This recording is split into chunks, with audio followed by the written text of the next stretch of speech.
The Obama administration today laid out its national security strategy, but the president's national security advisor, Susan Rice, downplayed threats from radical Islamist terrorists and Vladimir Putin. While the dangers we face may be more numerous and varied, they are not of the existential nature we confronted during World War II or during the Cold War. We cannot afford to be buffeted by alarmism and a nearly instantaneous news cycle. Well, my first guest tonight was at the speech, and here now with his reaction and analysis, Fox News strategic analyst, Lieutenant Colonel Ralph Peters. Ralph, I have to say I'm struck that the National Security Advisor is instructing us that this is not the Cold War nor World War II. Helpful, was it not? Yeah.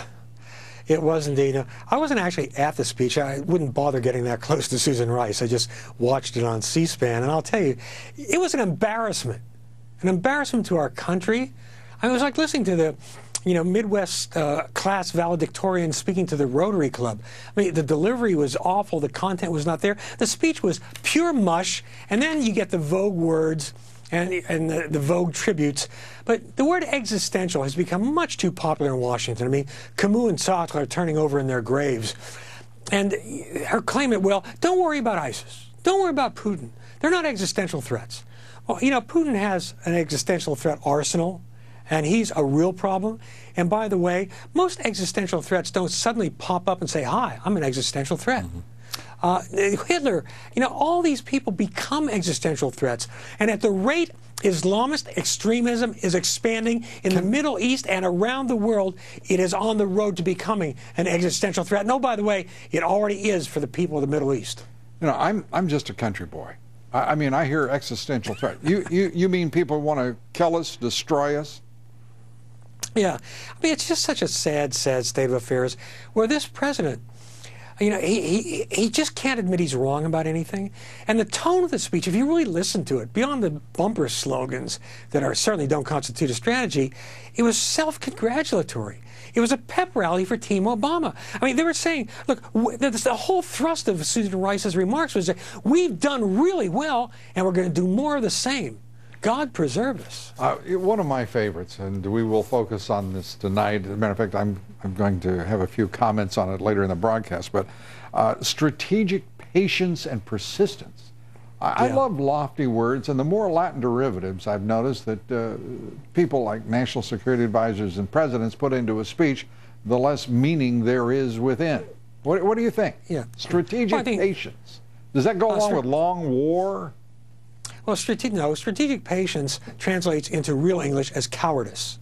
This president, he is actually psychologically very complex, I think, but he's afraid of everything.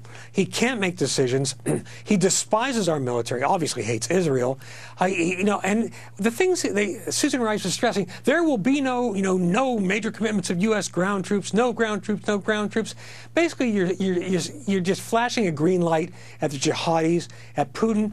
When questioned right after the speech by Strobe Talbot, another winner, she was asked about, well, what about arming the Ukrainians? Says, well, that's under discussion. Let me translate under discussion. Under discussion means we don't want to do this.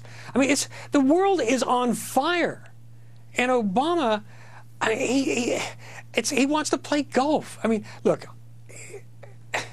I look at this president, and you criticize a guy, and you're called a racist for daring to criticize him, Mr. President. It's not about the color of your skin, but about the content of your character. Colonel Ralph Peters, always good to have you with us. Thanks so much. Thank you. Time now for a look at our online poll results. We ask if you believe the president's prayer breakfast remarks showed that he requires far more education on religion, history, or both. 94% of you said both. And be sure to vote in our poll tonight. Do you believe Mr. Obama is overdue for his next vacation? Cast your vote at LouDobbs.com.